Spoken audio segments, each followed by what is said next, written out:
repito mi nombre para que no se les olvide, Víctor Hugo Castañeda Pérez. A sus órdenes. Miren, vamos a platicar en estas próximas 5 horas sobre la elaboración de los contratos de trabajo, incluyendo ya las reformas laborales, ¿no? Que ustedes saben que se publicaron en el Diario Oficial de la Federación 30 de noviembre del 2012. Fue viernes. En sus disposiciones transitorias se señala que su vigencia va a ser a partir de 1 de diciembre del 2012, que fue sábado.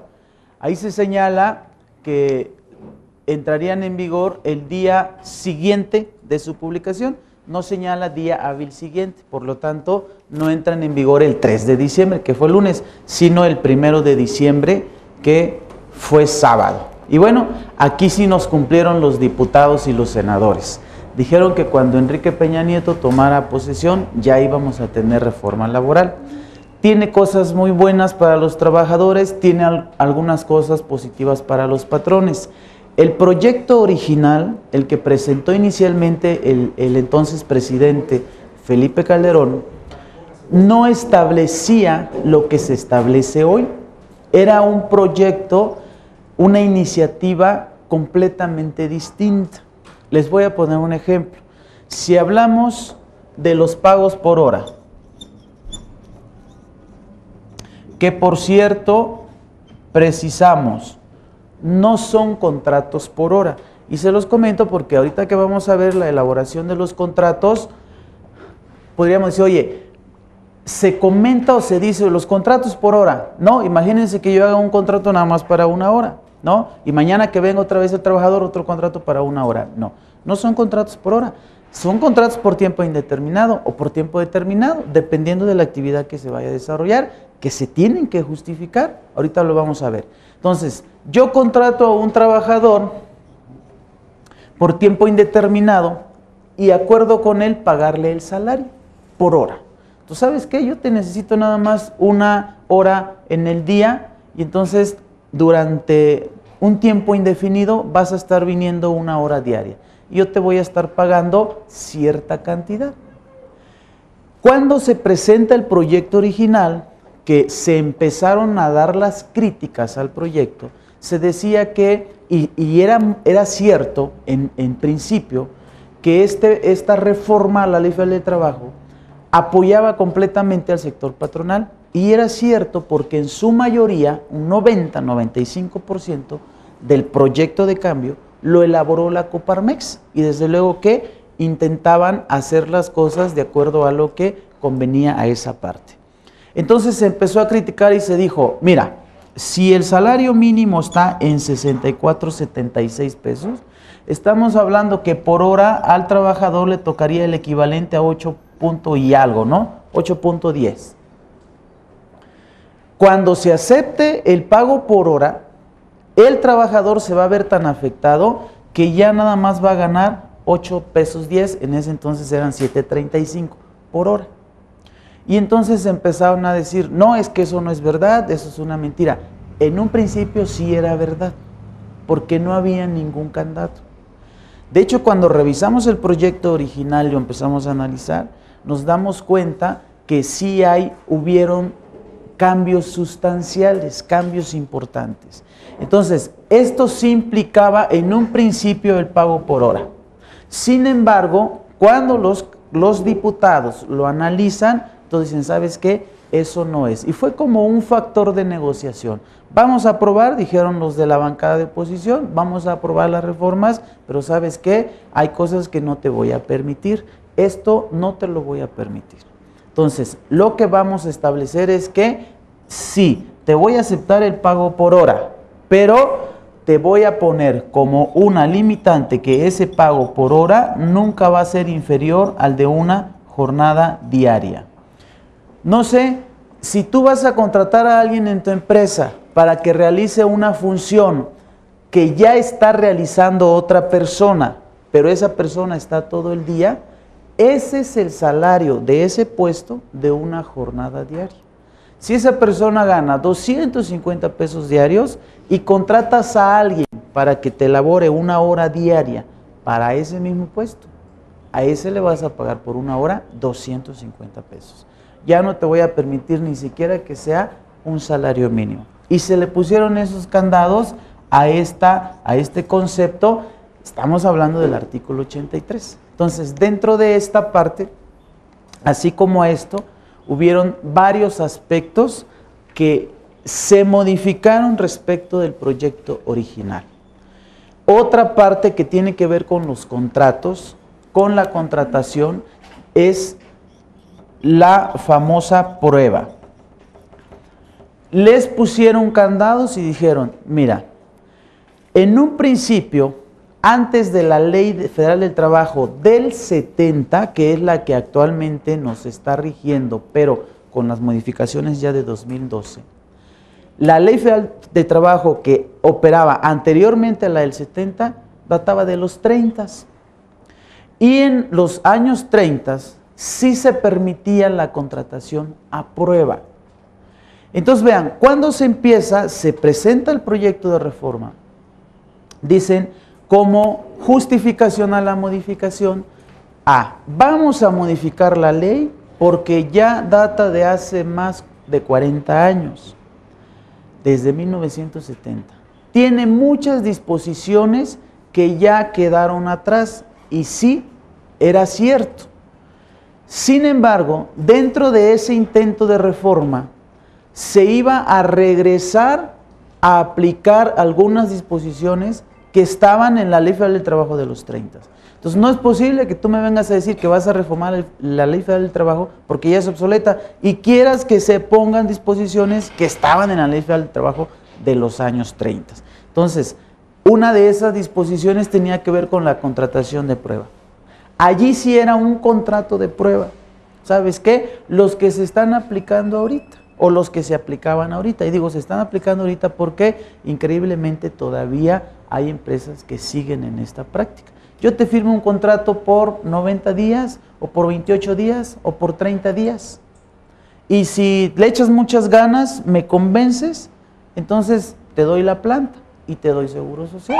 Esa es la condición hoy. Sin embargo, y así se ha venido haciendo, sin embargo se dijo, ¿sabes qué? Mira, te voy a aceptar esta modalidad, pero no va a ser una modalidad 100% a prueba.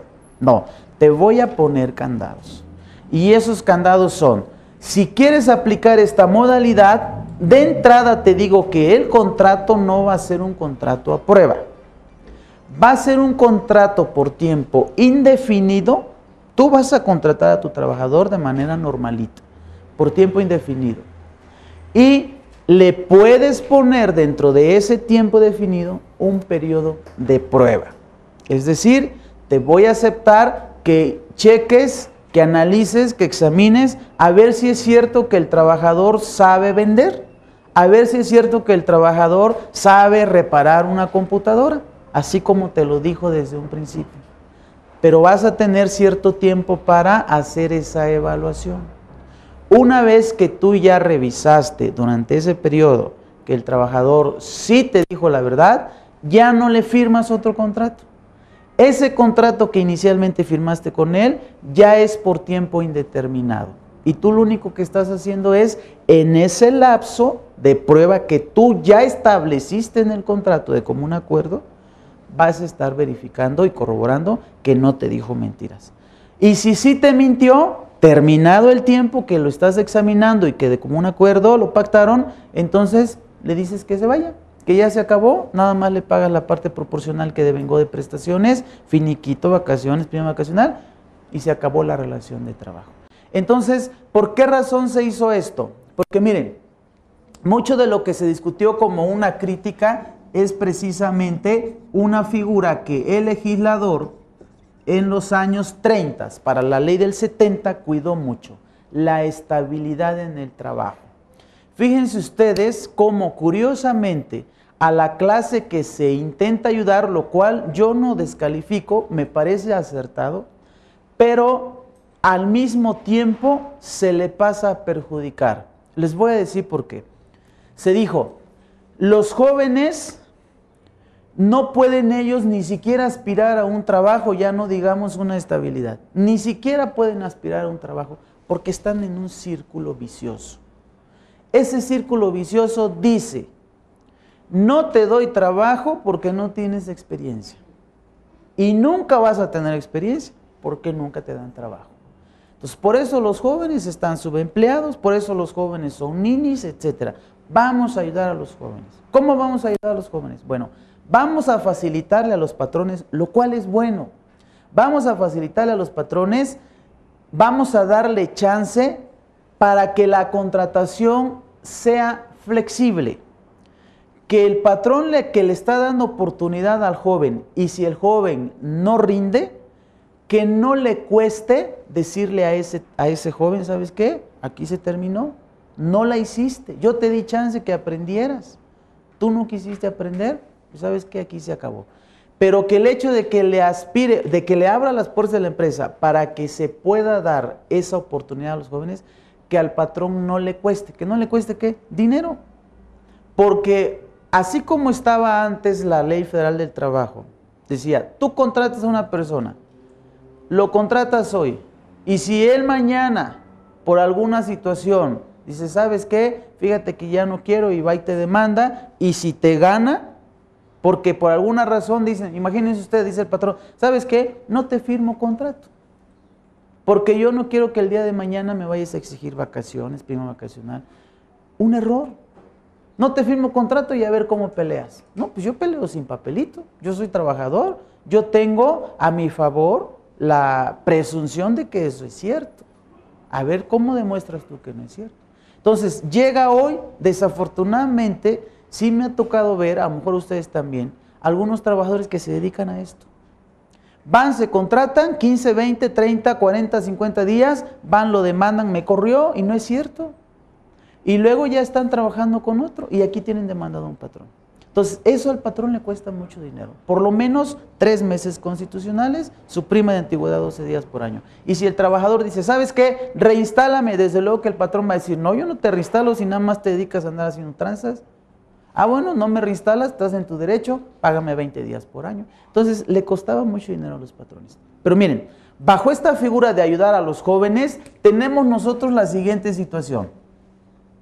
Un joven, y se comenta esto y es verdad, si un joven inicia una relación de trabajo, estaríamos diciendo que esta figura ya no sería 100% a su favor, porque dice el patrón, yo te voy a contratar y te pongo un periodo de prueba, pero la ley es muy noble con el patrón y le dice la ley al patrón, mira, si en ese periodo de prueba el trabajador no la hace, tú eres el que lo va a decidir, tu patrón, y no tienes que demostrar nada. Tú vas a decir, yo te puse a prueba, no la hiciste, a mi juicio, se acabó. Y si la empresa tiene más de 50 trabajadores, está obligada a tener una comisión mixta de productividad. Se le pide la opinión, ya sabemos que la comisión va a estar del lado del patrón. ¿Sabes qué? Estoy de acuerdo contigo y el trabajador se va. Si eso es real, allí no tenemos problema. ¿Es culpa del trabajador? ¿Por qué no le echó ganas? Es culpa del joven. El problema está en que eso se puede mal utilizar. Porque como es juicio del patrón, imagínense ustedes, vamos a pensar que yo soy un despacho contable y de repente me dicen a mí, oye, fíjate que ya corría mi contador, porque yo no sabía, pero 4 años tenía trazada mi contabilidad. No estaba pagando, presentando las declaraciones, etcétera. Y fíjate que ya tengo los requerimientos del SAT encima. ¿Sabes qué? Ya lo despedí.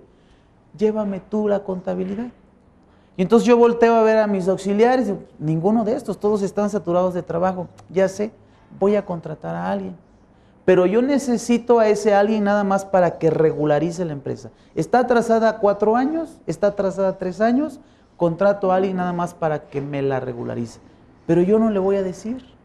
Entonces le digo, ¿sabes qué? Te contrato y te pongo a prueba a lo mejor 90 días, si se pudiera por el puesto. Yo sé que a lo mejor en 3 meses ya me regularizó la empresa. Le digo, te contrato, te pongo a prueba 3 meses. Empiézale a chambear. Pero yo ya sé de antemano que nomás lo quiero 3 meses. Él no lo sabe. le echa muchas ganas, trabaja, es eficiente, productivo, etcétera, ya me regularizó la contabilidad. Y entonces le digo, fíjate que ya son 3 meses, estabas a prueba, no la hiciste. Que te vaya muy bien. Y aquí ya no va a poder hacer nada el trabajador. A lo mejor va a ir a la junta. Aquí el patrón va a decir, ¿sabes qué? Mira, aquí están los documentos. Lo puse a prueba, no la hizo, es mi opinión. Y además si tengo una comisión, está de mi lado. Y no hay forma de demostrarlo con verdad. Entonces, fíjense cómo a quienes se quiso ayudar se está perjudicando. Tenemos un aspecto importante, Infonavit. El Infonavit me dice, mira, para que tú puedas aspirar a un crédito, tú necesitas cumplir cierta cantidad de puntos para que precalifiques. Esos puntos cambian en algunos estados, pero en la mayoría estamos hablando de 116 puntos. Si tú tienes 116 puntos, estás dentro. Puedes aspirar a solicitarme un crédito, que por cierto no son créditos baratos, son créditos caros, ¿sí? En algunas ocasiones más caros que el banco. A veces el banco cobra una tasa de un 9.1, 9.2% y el Infonavit dice, yo te cobro el 10%. Si tú ganas 800 pesos diarios, si tú ganas 750 pesos diarios, 700 pesos diarios, te voy a dar un préstamo, pero ahí te va la tasa del 10%, más alto que un banco. Aparte de otras trampas que hay por ahí. Entonces le dice el Infonavit, tienes derecho si completaste 116 puntos. ¿Cómo vas a completar esos 116 puntos? Ah, mira, primero voy a hacer una operación entre tu edad y tu salario. ¿Cuántos años tienes y cuánto ganas? Y eso me va a dar un cociente. Ese cociente me voy a ir a las reglas para el otorgamiento de crédito que hace un mes se acaban de renovar y ahí voy a ver cuántos puntos te tocan. Y por muy buena que sea relación edad-salario, a ese trabajador no le van a tocar más de 38 puntos. Pensemos que es un trabajador de unos 28 años, 25 años y gana 1,000 pesos diarios. Te toca la máxima cantidad de puntos, 38 puntos. Hacen falta para llegar a los 116. Y entonces dice, bueno, ahora voy a checar otro punto que es el saldo que tienes en tu subcuenta de vivienda. La subcuenta de vivienda es todo lo que paga el patrón, es el 5% a favor del trabajador. Ese 5% se va acumulando y va creciendo su subcuenta de vivienda. Si es un trabajador joven que apenas empieza, no tiene nada. Y además pensemos que ya lleva un año trabajando, pues tampoco tiene mucho. Porque si empezó a trabajar hace un año, lo más seguro es que no le pagaban 500 pesos diarios. A lo mejor 300, a lo mejor 200, a lo mejor un mínimo. A lo mejor nada. Porque hay despachos que así hacen. ¿Sabes qué? No te voy a pagar, pero ¿cómo vas a aprender? Vamos a ver qué dice la ley en ese caso, ¿no? Entonces, miren, vamos a pensar que le fue muy bien aquí, tiene otros 38 puntos, 76 puntos, le faltan 40. Esos 40 puntos, dice el Infonavit, a través de sus reglas. Mira, esos 40 puntos yo te los voy a dar a través de tu cotización continua. Es decir, si tú tienes seguidito cotizando, es decir, trabajando, afiliado al IMSS y que nunca te den de baja, te voy a dar los puntos que te faltan. Pero para que empiece a sumar aquí el trabajador, necesita por lo menos 1 año y medio. Para que empiece a sumar, no para que llegue a los 40 que le faltan. Para que llegue a los 40 que le faltan, a lo mejor son 2 años, a lo mejor son 2 años y medio, porque también depende de su salario. Pero aquí empieza él a cotizar y necesita 1 año y medio para empezar a sumar. Pensemos que tiene muy buena suerte y entonces ahí ya juntó los otros 40 y llega a los 116. El problema con los contratos con tiempo o periodo de prueba es que si el patrón dice, ya estuviste 6 meses, no la hiciste, que te vaya muy bien. En ese momento se interrumpe su cotización y los puntos que empezaba a sumar se le caen y nuevamente empieza de cero. Y si tiene mala suerte y se va otro al periodo de prueba, otros 6 meses no la hizo, los pocos puntitos que empieza a sumar, se le vuelven a caer. Entonces, aquí la crítica en el sentido de que se acabaron los proyectos de vida para los jóvenes, en esta parte es verdad. Es necesario que el Infonavit modifique su forma de asignación de puntos, de lo contrario los jóvenes bajo esas mecánicas no van a poder sumar, ni van a poder aspirar, no van a precalificar a un crédito Infonavit. Entonces esa sería de entrada una situación complicada para ellos, ¿sí? Y de hecho es en la juventud cuando se empieza a establecer precisamente este proyecto de vida. Y el otro punto que también es muy importante y que se le pega mucho con esta modalidad, tiene que ver con las pensiones.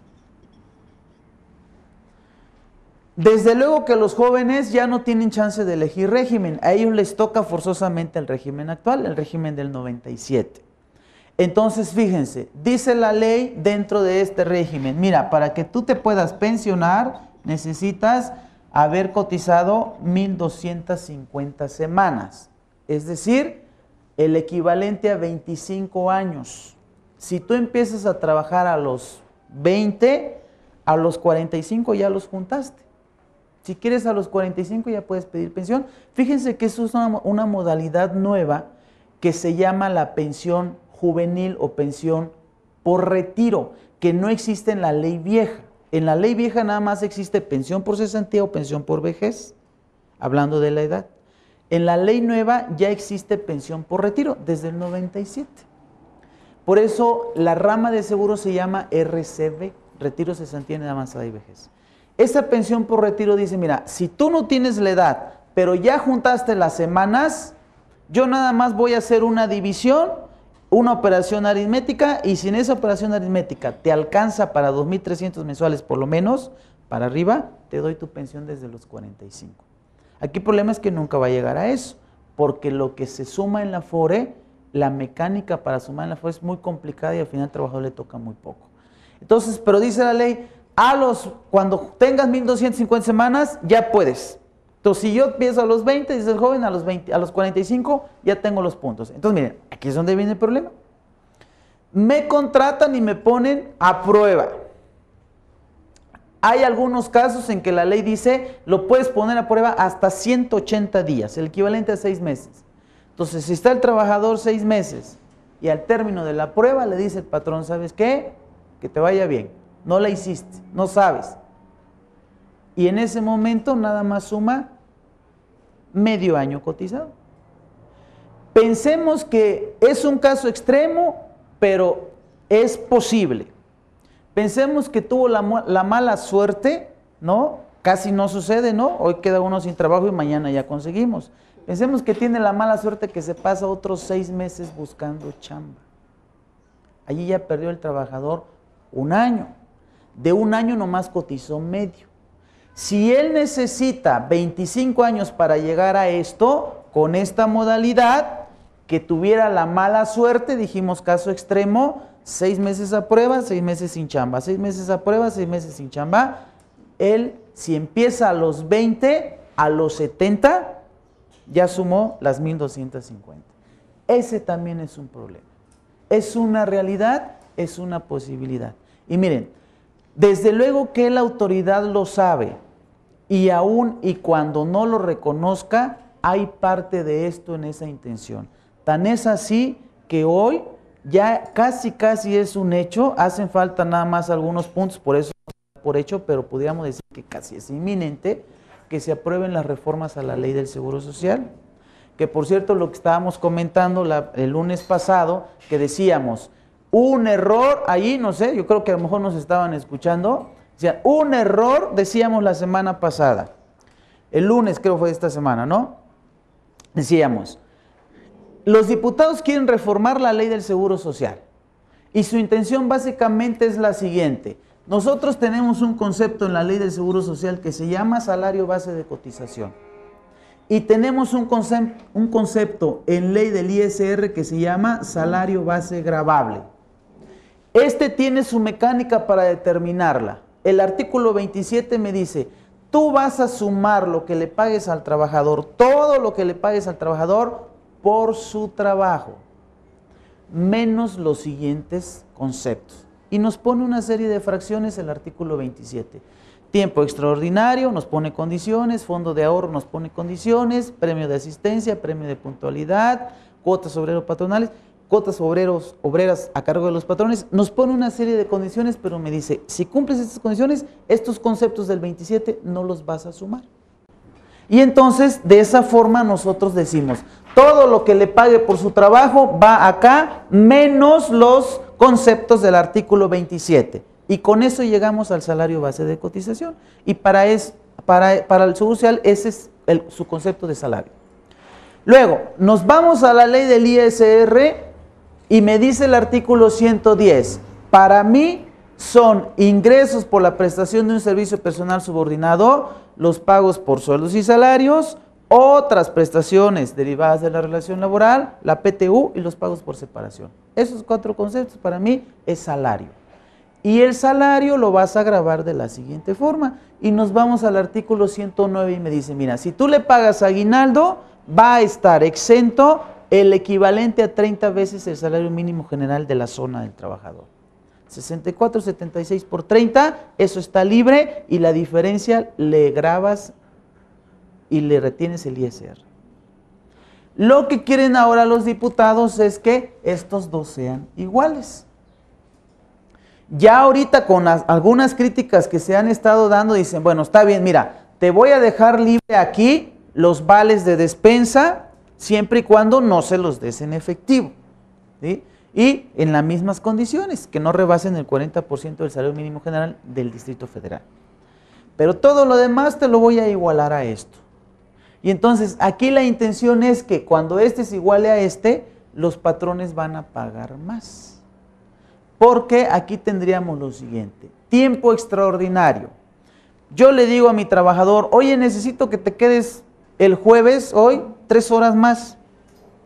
Él gana 100 pesos diarios, 100 pesos, pongamos 80 pesos diarios, 80 pesos entre 8 horas son 10 pesos, al doble son 20, por las 3 le tocan 60 pesos. Me dice el Seguro Social, mira, eso que le vas a pagar, esos 60 pesos, no lo vas a integrar acá, no lo vas a sumar acá. La única condición que te pongo es que no rebase de 3 horas en un día. Y también te pongo en la condición que no rebase 3 días en una semana. Entonces yo le digo a mi trabajador, te quedas lunes, miércoles y viernes. 3 horas diarias extras son 60, 60 y 60, 180. Esos 180, me dice el Social, no los sumes, porque estás respetando 3, 3, 3. La ley del ISR no nos dice eso. La ley del ISR nos dice, mira, si el trabajador gana el salario mínimo, está libre al 100% el tiempo extra, siempre y cuando sea 333. Pero si no gana el mínimo, como el caso del ejemplo, 80 pesos, dice la ley del ISR, va a estar exento nada más el 50%, siempre y cuando no rebase 5 veces el salario mínimo a la semana. Y entonces allí ya está afectando. A hoy me dice, esos 180 no los integres. Cuando se apruebe me va a decir, de esos 180, 90 sí los integras. Y entonces el patrón va a pagar más cuota patronal. Y entonces el trabajador le van a retener más cuota obrera. Dicen los diputados, es que si nosotros incrementamos el salario base de cotización, pues el trabajador se ve favorecido. Porque como el patrón va a pagar más cuotas, entonces él empieza a sumar más en su afore. Por eso estamos haciendo las reformas. No es cierto, no es por eso. Al Seguro Social en este año le rasuraron el presupuesto en 5,000 millones de pesos. Y entonces se tiene que cubrir ese hueco. Por eso dicen los panistas, oye, está bien, vamos a discutir la reforma a la ley social, pero déjala para el segundo periodo de sesiones, que es en septiembre. Dicen los panistas, no, esto urge, necesitamos sacarlo en este periodo, vamos a ver si lo sacan, ¿no? Pero entonces, en esta medida se va a afectar, imagínense ustedes, ahora ya con esto va a decir el patrón, pues con mucho más razón, porque inclusive ya están diciendo, bueno, si vas a reformar está bien, nada más que te digo una cosa, ya no le voy a pagar premios al trabajador, ya no le voy a pedir que se quede tiempo extraordinario, etcétera, etcétera. ¿Sí? Entonces ya se está pensando en quitarle esas, pues de alguna forma, aspiraciones al trabajador a ganar más dinero, ¿no? Bueno, entonces miren, esas partes son las que, bueno, vamos nosotros a comentar aquí La relación de trabajo y sus elementos, hablamos de los criterios jurisprudenciales. Aquí vamos a aclarar qué pasa con los asimilados. Los asimilados es una figura a la que se recurre mucho con una intención: no pagar cuotas al Seguro Social, no pagar prestaciones laborales.